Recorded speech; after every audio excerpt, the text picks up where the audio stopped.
Hey, everybody, welcome to MVP Podcast number 5. This is Grim from Grim's Forge Gaming, and we are here with the owner of MVP Gaming, Jason. Jason, how are you? TJ, we're going to hijack today's podcast and steer into new waters that we feel can be a benefit to many gamers out there who deal with or suffer from mental health conditions. Today's show is going to be a serious conversation, and it may trigger something within those listening. I hope that trigger is positive. While listening to the show today, if you need help, or if you think of someone who needs help, please contact the Suicide and Crisis Lifeline at 988. Just dial 988 from any phone. It honestly takes the strength of a hero to ask for help. So in hijacking this show, we're going to give some statistics just to start off with. First, some positive statistics about gaming. According to the ESA 2022 Essential Facts, 2 out of 3 Americans play video games. 97% of Americans view games as beneficial in some way. And the top reasons for playing are to have fun, unwind, escape, use my brain, for comfort, and for connection. Now, building on that connection portion, 83% of players play with other people either online or in person, and 46% of players have met either a good friend, a significant other, or a spouse through video games. Now, to focus on that mental health portion, just a couple quick statistics. 20% of adults almost are experiencing a mental illness, equivalent to nearly 50 million Americans. And the percentage of adults reporting serious thoughts of suicide is almost 5%. That's almost 11.4 million people. According to the CDC, 1 in 5 Americans will experience a mental health illness in a given year, and 1 in 25 Americans live with a serious mental illness such as schizophrenia, bipolar disorder, or major depression. So what is mental health? Again, according to the CDC, mental health includes our emotional, psychological, and social well-being. It affects how we think, feel, and act. It also helps determine how we handle stress, relate to others, and make healthy choices. Someone in the gaming space and the mental health space is Presence of Mind through Cloud9, and we'll link them in the description. But the focus of today's podcast is just to open dialogue about mental health with real-world examples of individuals who live with mental health or their personal journeys with mental health and gaming. So TJ, why don't you introduce today's guest? Yeah, so we're going to kind of go through this. Today's podcast is going to cover anywhere from you're experiencing the mental health issues or been working through those yourself to you have amazing stories of fellowship and friendship that is created through online gaming, and you use Discord or whatever platforms, and you've been playing or gaming with these people a long time, really kind of built that know, like, love, and trust factor with them. So the first guest today is a good buddy of mine, Bacon, and so here's Bacon. Yeah, I am Bacon. I like I bacon. got into gaming. Thank you. Me too. I got into gaming when I was about 16 years old, and it was through gaming for me. You know, we are talking about the benefits of it in general. It's learning about how your voice is really just a powerful thing and how it has an impact on other people. You know, I grew up very self-conscious, but we can get into that more later. I'm sorry. You can go ahead and go with the next people. You're doing fine. The next guest is JT. JT, I think I ran into JT out in Cyrodiil, and he was virtually unkillable on the Elder Scrolls Online. And so we were both out in a PvP area, and I ran into him, and he was using a polymorph for a skin that looked like a Groot or a giant tree. And basically, my buddy and I were like, yeah, let's just leave the tree alone. We're not going to be able to kill him. And so JT and I started talking. Super cool dude. So here's JT. Hello. I um my mental health issue is just like my mental health journey and gaming has always been kind of intertwined.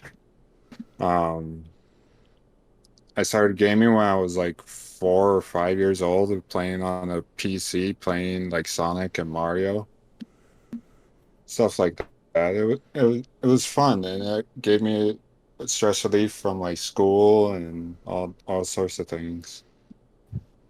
Yeah. JT's an amazing bowler, as a side note, too. So Amazing if bowler, I'm amazing working. bowler.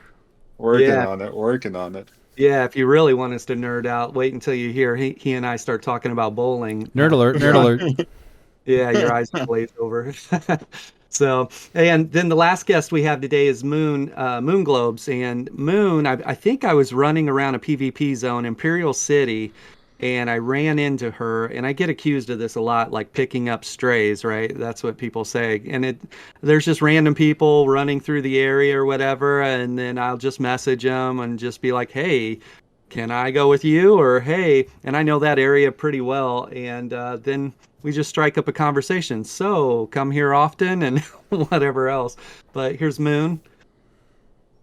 Hey guys, just to follow suit, yes, I'm Moonglobes. I started gaming with the Atari and Nintendo days, but I've been playing ES for about 3 years now, for since 2019, and it's been really fun. I've Yeah, met tons of awesome people.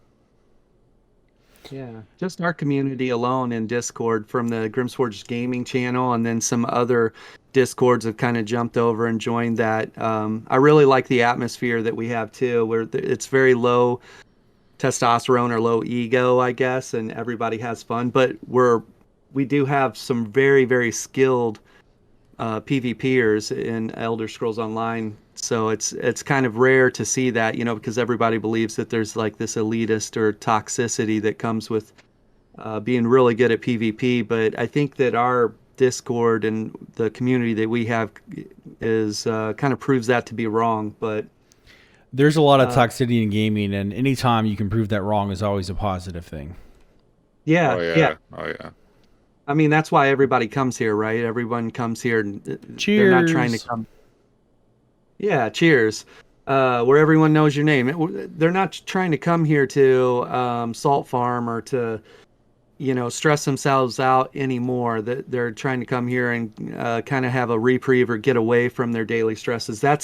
That's what gaming is for me and the community. And there'll be days where I don't jump on the game that we do, Elder Scrolls Online, but I'll jump in Discord just to touch base and see what everybody's up to. And I think everybody else that's in this podcast today has done the same. There might be times that they're not necessarily um, in the game, but they'll jump in and do stuff. I know that Moon actually they watch movies. Her and Solid will watch the movies together, and then I know Bacon while he's out on the road, he jumps into Discord and just to see what's going on.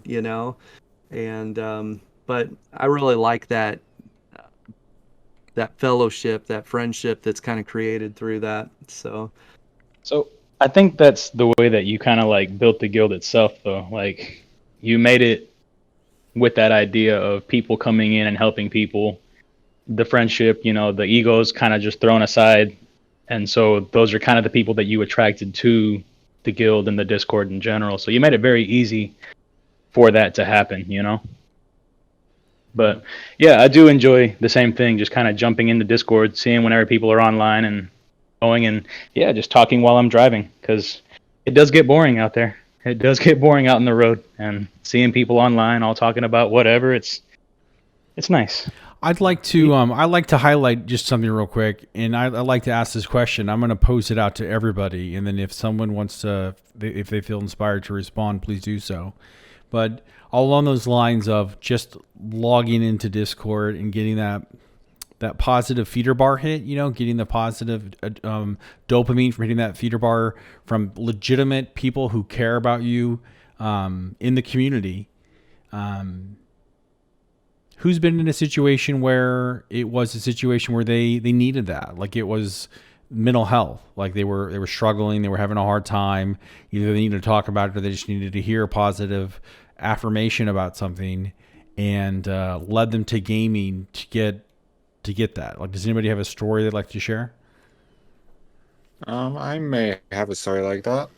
It's not pertaining to me, but a couple of friends that I made in ESO have said that like I'm one of the reasons why they just log in. If they see me online, they're just like, "Oh, I'm so glad that you're online today."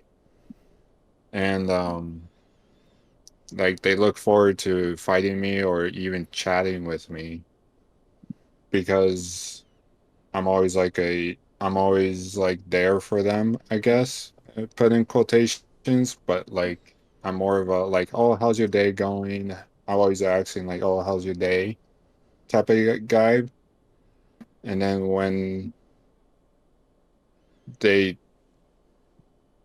don't get that, I started to create a Discord where they can just I manage my own Discord called the Den of Dragons, where they just come in, talk, and I'm always there posting about my bowling, posting about like just my life. And they're always and I always get like DMs or stuff like saying, "Oh, that's I wish I could actually go out and meet them half the time." And I'm like, one day I will, but right now I'm just working on my bowling and just hopefully they're doing all right now. But And you have a um, personal journey with mental health, JT. Did you want to yes, share maybe just a smidgen of that? I suffer from schizodepressive type for about I want to say all my life, and it was diagnosed when I was a junior in high school. So that would have been about 14 years ago now, something like that. Sophomore, junior year. And what started that was just a multitude of things, being bullied in school, being just not on top of things like I used to. Like I, every feeling the feeling of not belonging overtook,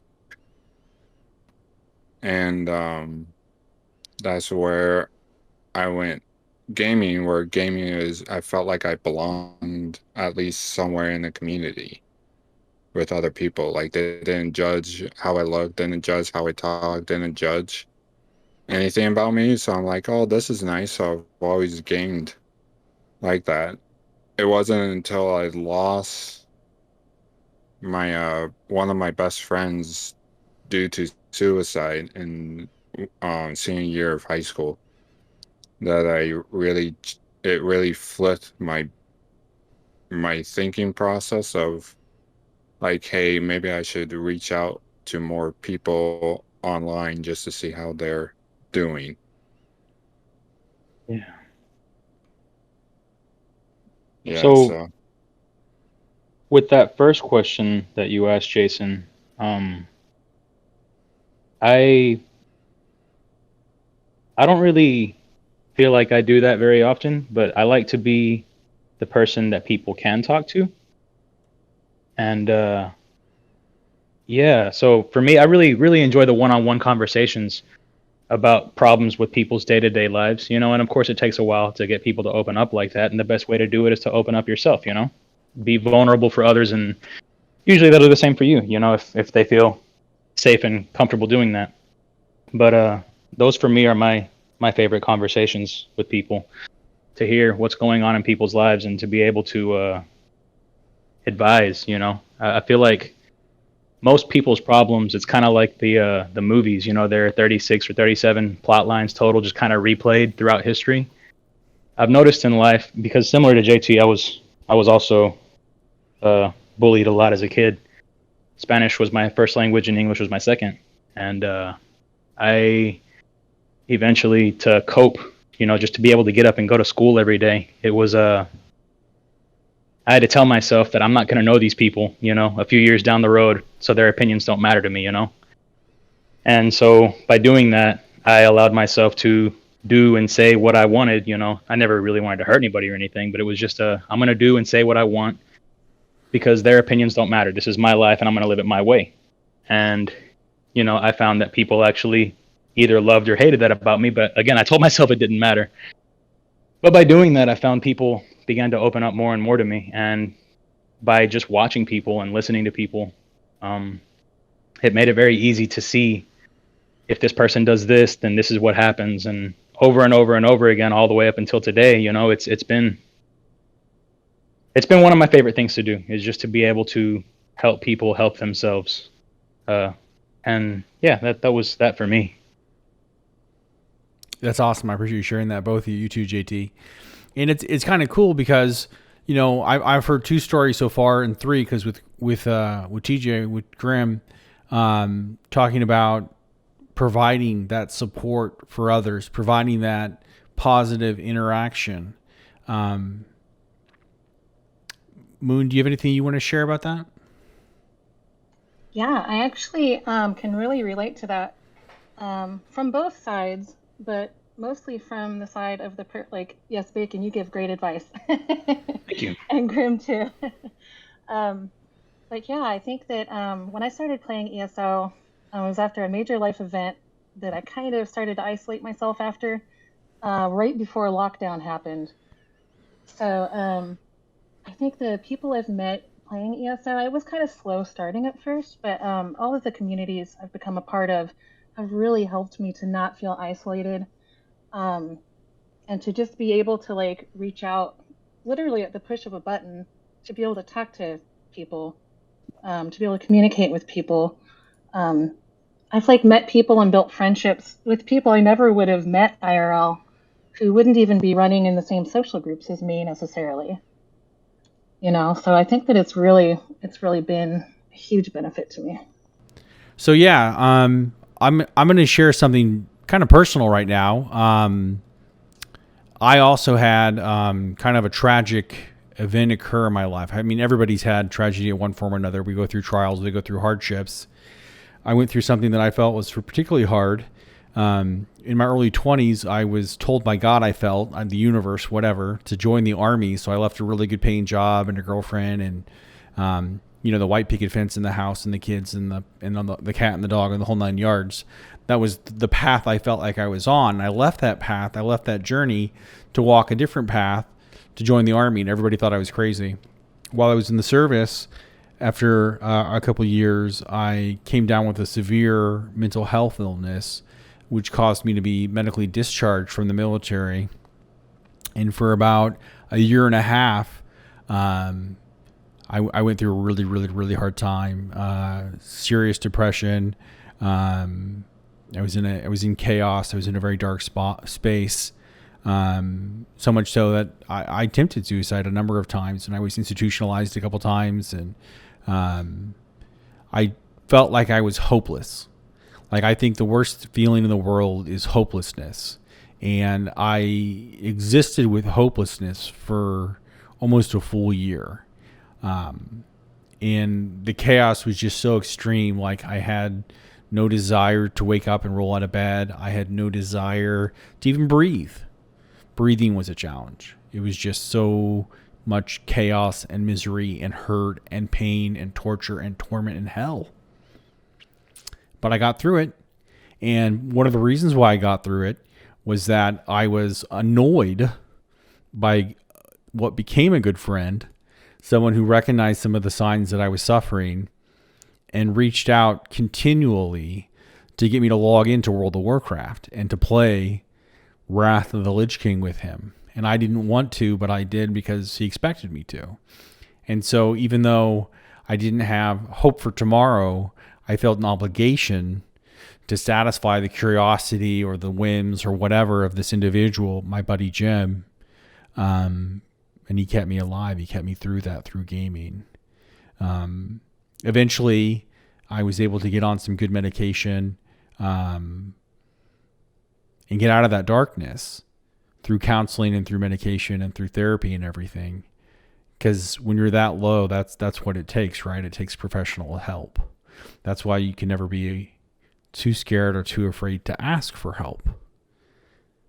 But the joy and the flip side to that is the positive side, because in every darkness, there's always a light, is that I was able to be healed and to see the light and to go out and, like everyone else is saying, be a positive influence and a motivator and somebody who works towards helping and reaching out to others and encouraging them to find joy and to live and just if nothing else, be that quick sunshine, that quick smile, and reason to say hello.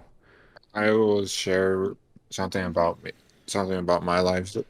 I was almost in the same state as you, Jason, where I was just in a state of hopelessness for like a good few years. But it was just like through gaming that like helped me survive that hopelessness, that feeling of I don't belong. Um, it was through from seventh, I want to say through 7th or 8th grade through about sophomore year of high school that I was just feeling hopeless. But it was just me being stubborn and me being like, oh, I haven't reached this goal in a video game yet. Let me just do that and be on with my life. That it actually prevented me from committing suicide. And sometimes that's what it takes. It can be something as minute and seemingly insignificant as a goal in a video game, but that can be the horizon of the individual going, like it was for you, going through trauma like that.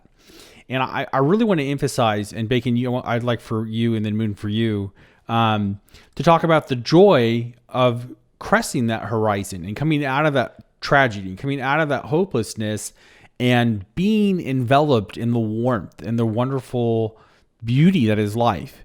Because there is hope. Because you can find a reason to exist and to live and to go on fighting the good fight and to continue going on.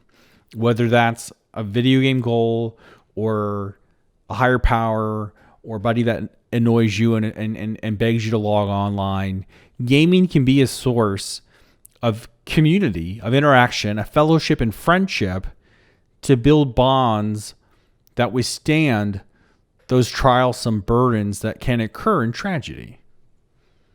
Yeah. So you had said it, that your reason to keep on going was just that one friend who, expected to see you on the next morning or the next day. And Grim and I were actually talking about that a couple days ago. We were talking about past relationships, and he had said to me that, he was explaining that his hobby, his downtime, he likes to play video games.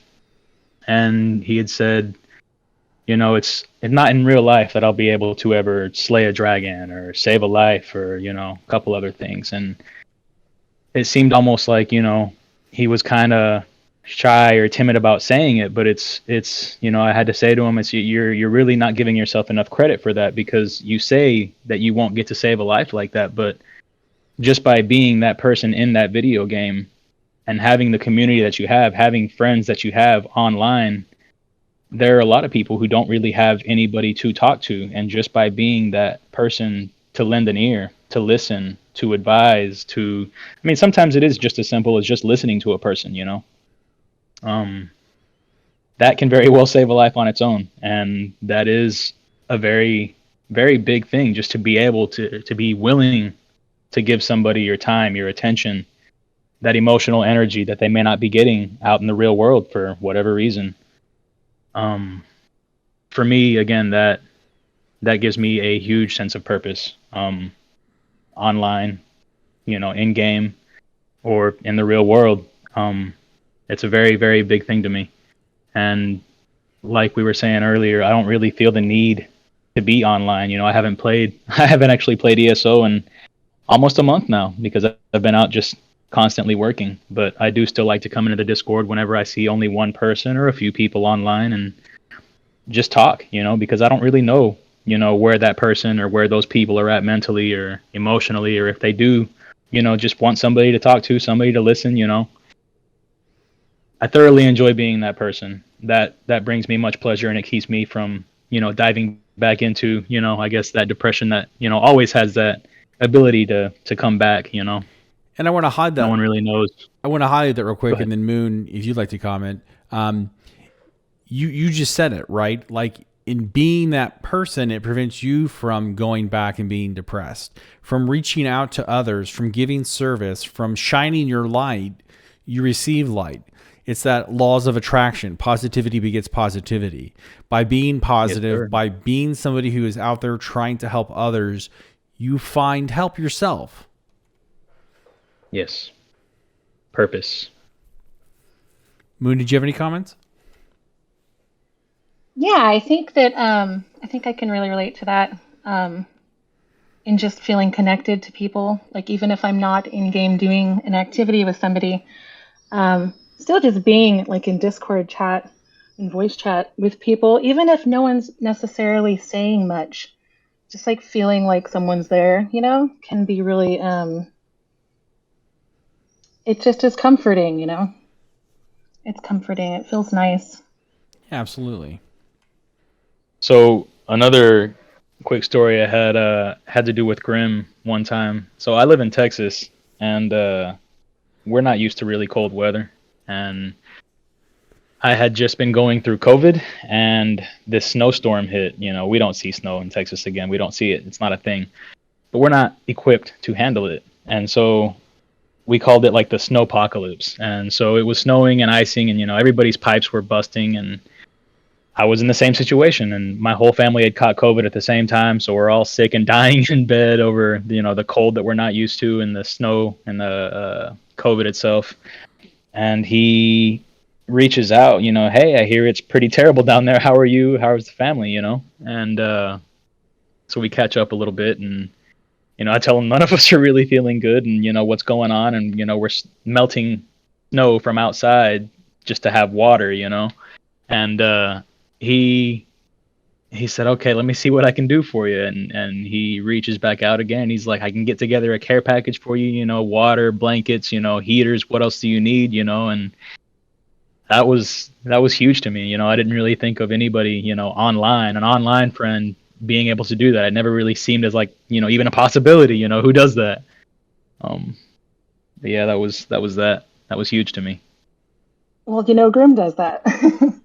He literally, so he actually kind of mentioned how we met, but we were, just to elaborate on that a little bit, I had kind of gotten a little burnt out in the game, so I was kind of stressed out. I needed to update a PvE build that I needed a really expensive ice staff for that I couldn't afford. I was like, okay, I need to farm Telvar.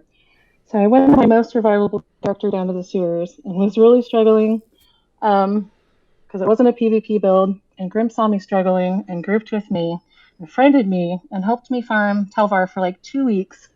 Helped me set up a PvP build that I could actually be a little more survivable and killing in.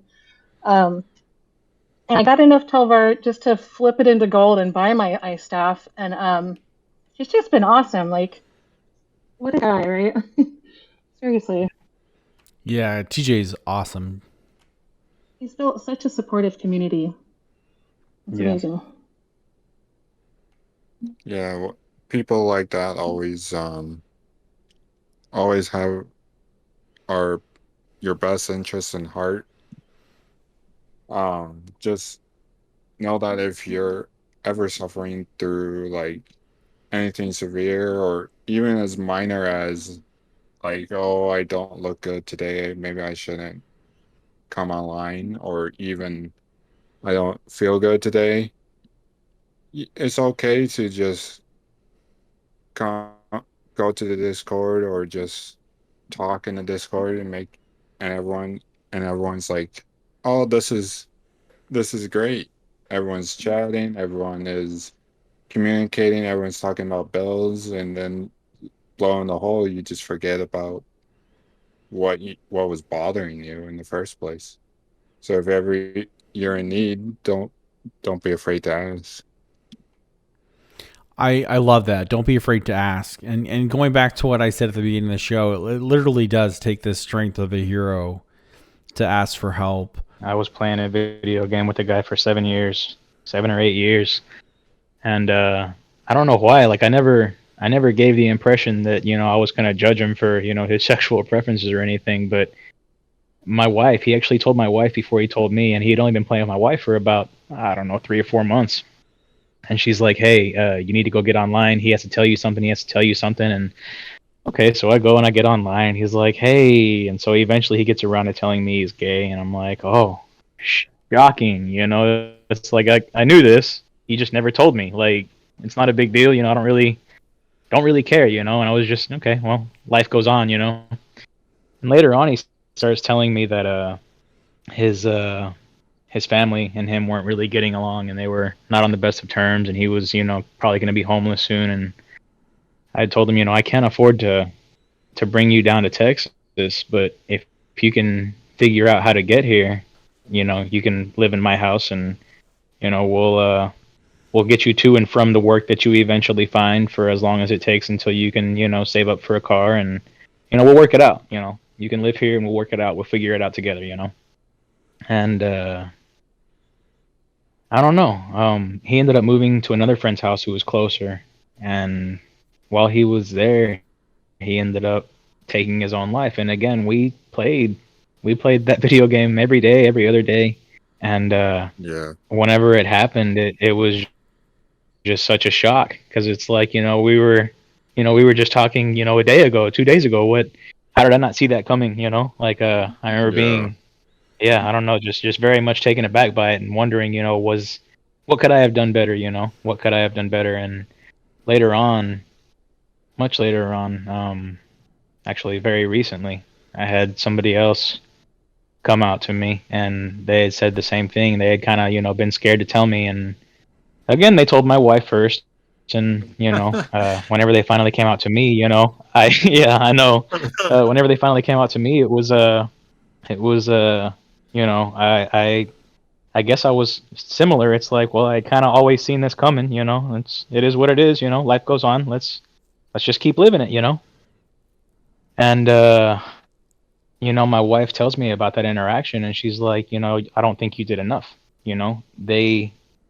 Yes, they feared your rejection. They feared you pushing them away, but they needed to know more.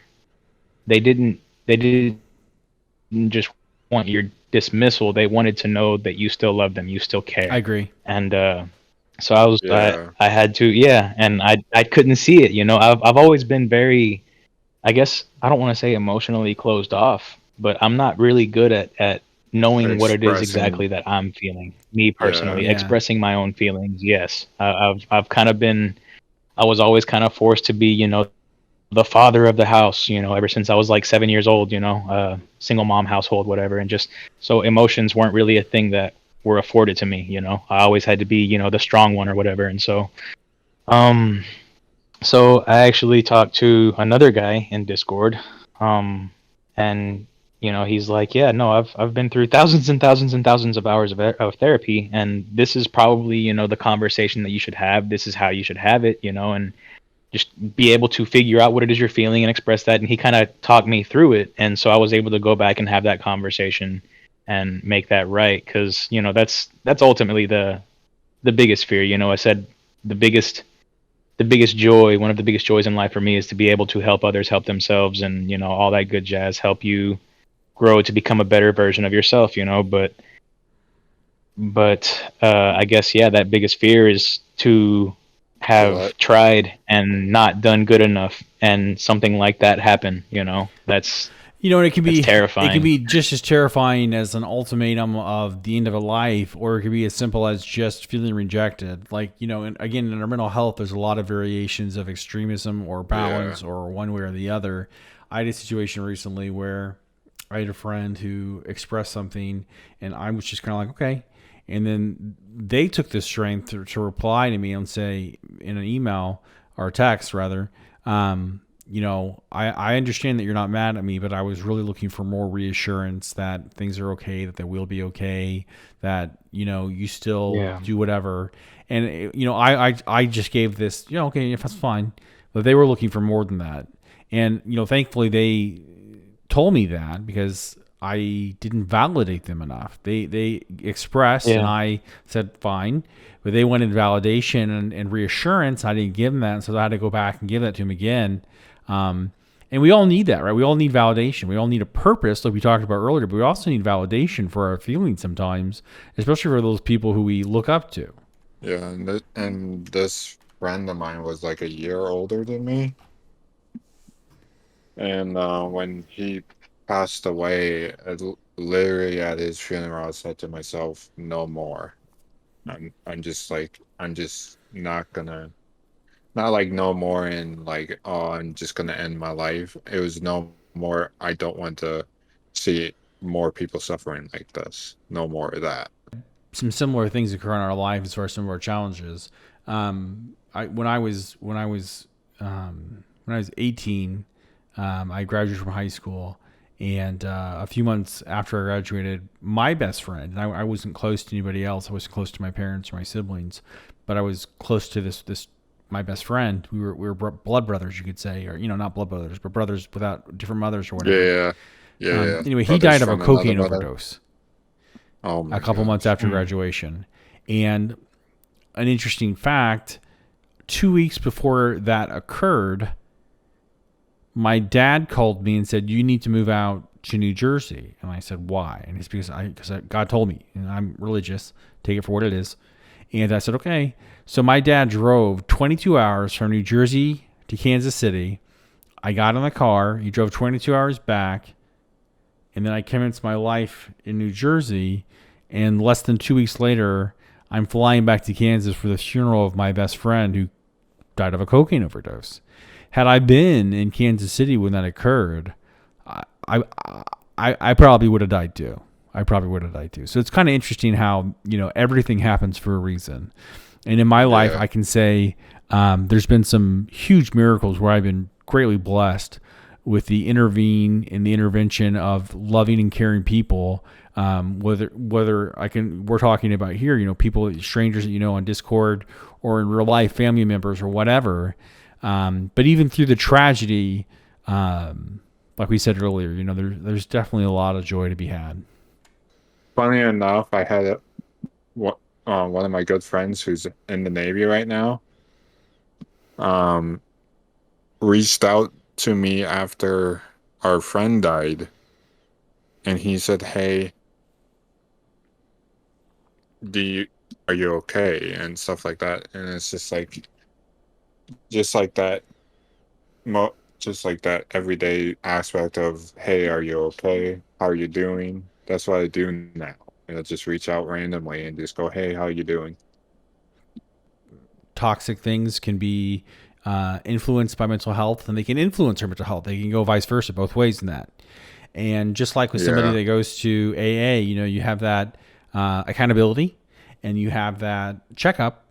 How are you doing today? How is this affecting you? Are you coping all right? Are you utilizing your tool book and your tool bag to deal with the stress and anxiety and the situations that are evolving, to not relapse into that hopelessness? So that checkup is an essential part of daily maintenance. Right before COVID hit, I broke out in hives. I think I told you guys this the other day, and I had scurvy, and I had hives on the bottom of my feet and the top of my head, and I was blistered and bleeding and bruised and scabbing and red and rashy and just disgusting to look at everywhere. I couldn't even walk, couldn't sit. And so they thought it was my medications, and they took me off my medication. So I entered psychosis again, and I entered that depression again, because they put me on a variety of medications. And of course, there's the tapering on and the tapering off. And then I developed Parkinson's, so they took me off everything. And so I was like 3, almost 4 weeks without any medication. And I had Parkinson's, and I had hives, and I had scurvy, and I'm just in hell again. But it wasn't as bad as that first time, because I had been through something worse. So even though I had that hopelessness, it was like I used my tool bag of positive affirmation, of daily checking myself, of trying to find reasons to do something, even though I couldn't do anything but pray, to get through it. And luckily it didn't last very long. It was only about a month.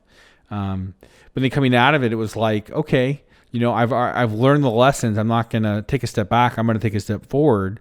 So they put me on a new medication, and it transformed my life. And so it's like, well, there's reason to sing praise right there. That's gratitude. Like, you go through a little bit of hell, and then life is even brighter, more light, for equal and opposites in all things. Positivity begets positivity. You go through a little bit of bad, and you get a whole bunch of good, and that good builds on itself, and you're able to continue on. I had a friend that it wasn't necessarily mental health, but it's still a great story to share. And his name was Danuxum, And Dan and I actually had his phone number, and would check in on his social media from time to time too. If he were on the road and I didn't see him on, log in from time to time.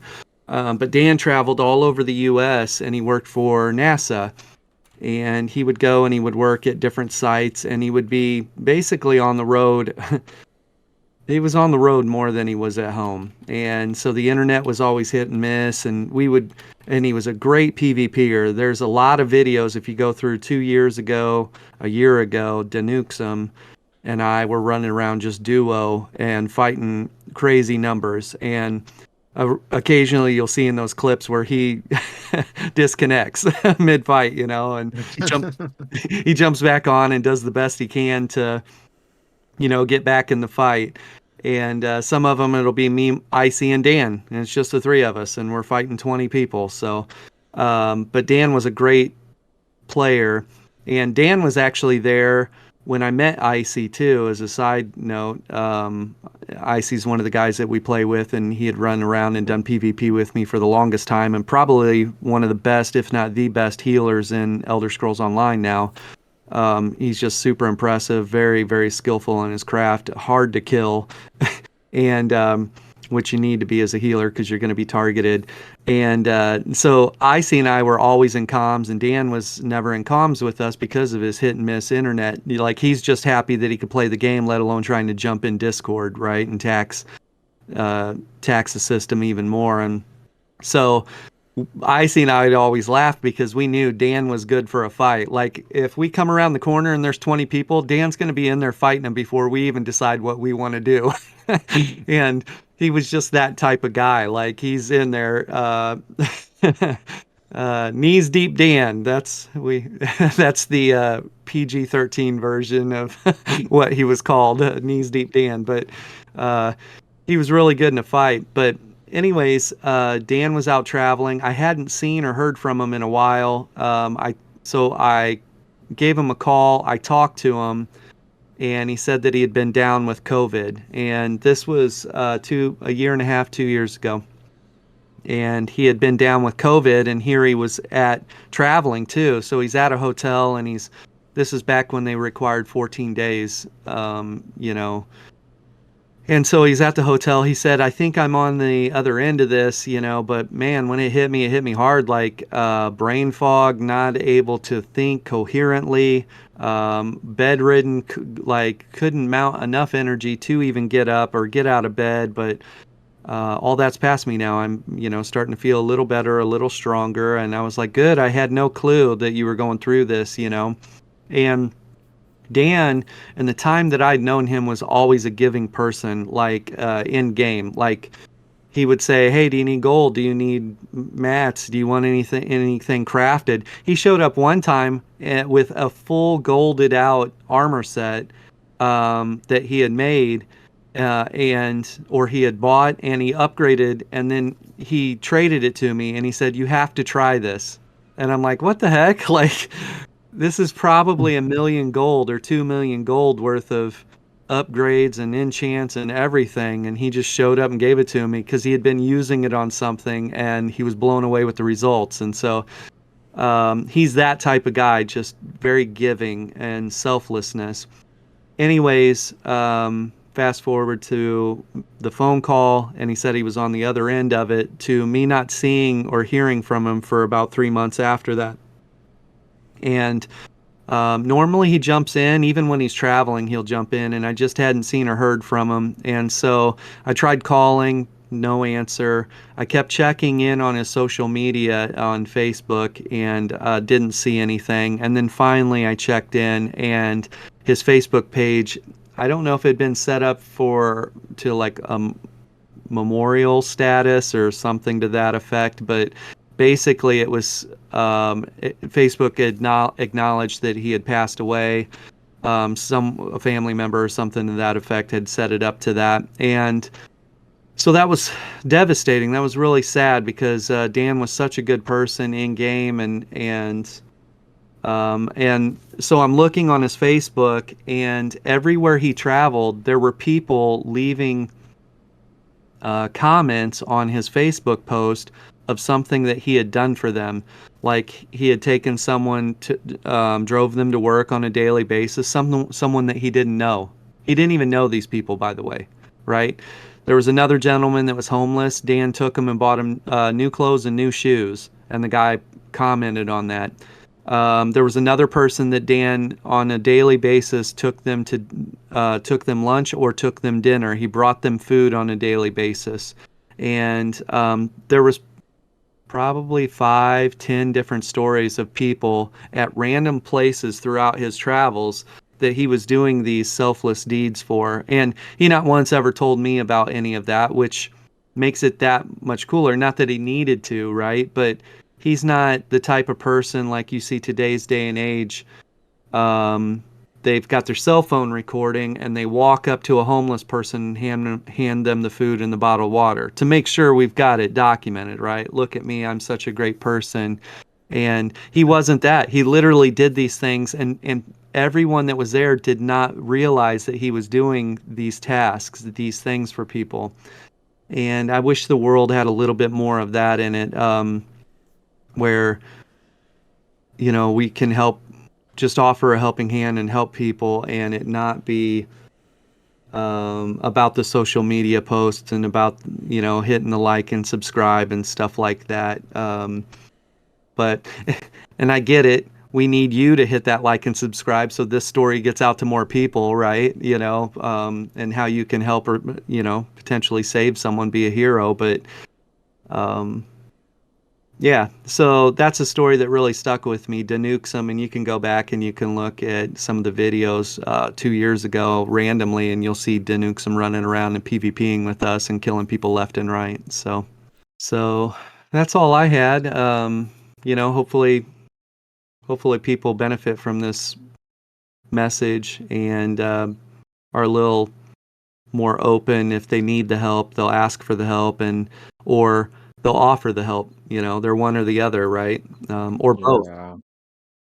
So for those who are listening to today's show, whether you find yourself on the side where you're in need of that friendly voice and that community, or on the opposite side, and maybe you don't struggle with mental health issues and you have friends both online and in real life, maybe this is an opportunity for you to evaluate, what can I do to be a light to others? What can I do to fill someone else's cup and to help them have a good day? Or to recognize the signs of individuals who might be struggling with their mental health, with their social well-being, and reach out and provide a positive light and a smile and a reason for them to log on and continue another day. I want to share one more story, a personal story, and then we'll wrap things up.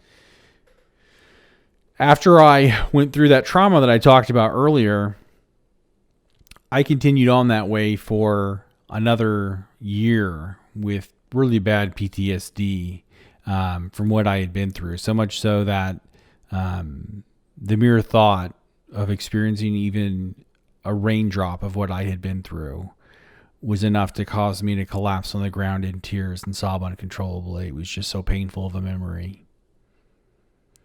And I am blessed to be healed from that. I use that word blessed, but I'm lucky, I'm blessed, I'm whatever. I'm privileged to be healed from that. And I know that's not the situation for everyone. I know that a lot of people are still struggling. I like to think that in my own mental health journey, and dealing with some of my challenges and struggles that I have on a daily basis, I'm doing pretty well. And I have gratitude for those who have helped me achieve the pinnacle that I have. And it's through people like Moon and Bacon and JT in my avenues of both gaming and in real life that I've been able to find the success. Because there's no such thing as failure. Every day you wake up, every day you continue the good fight, every day you battle to find that hope is a win on that journey of success. Success can look like a lot of things. Sometimes success is merely rolling out of bed. Sometimes success is staying in bed and sleeping all day, but not doing something stupid. So wherever you are in your journey, whether it's struggle, whether it's being motivated to be a light to someone else. We all wish you the best of luck. And with MVP Gaming, with Grimm's Forge Gaming Online, and with a lot of other communities that are out there, I know in my BHS Christian Gaming Guild community, and there are many, many more out there that do wonderful things. Flip the script. Don't be toxic. Be positive. Help somebody out. Be a light to them and make a difference. I'd like to thank our guests today. JT, Bacon, Moon, really appreciate you guys coming on and sharing your thoughts. Grim, appreciate your thoughts. Appreciate the positive community that you have built over the years and all of your efforts in being a light to others. We're going to end with, once more, if you or someone you know is in need of help, there is the National Suicide and Crisis Lifeline at 988. Just dial 988 from any phone, because it honestly takes the strength of a hero to ask for help. And that's the show.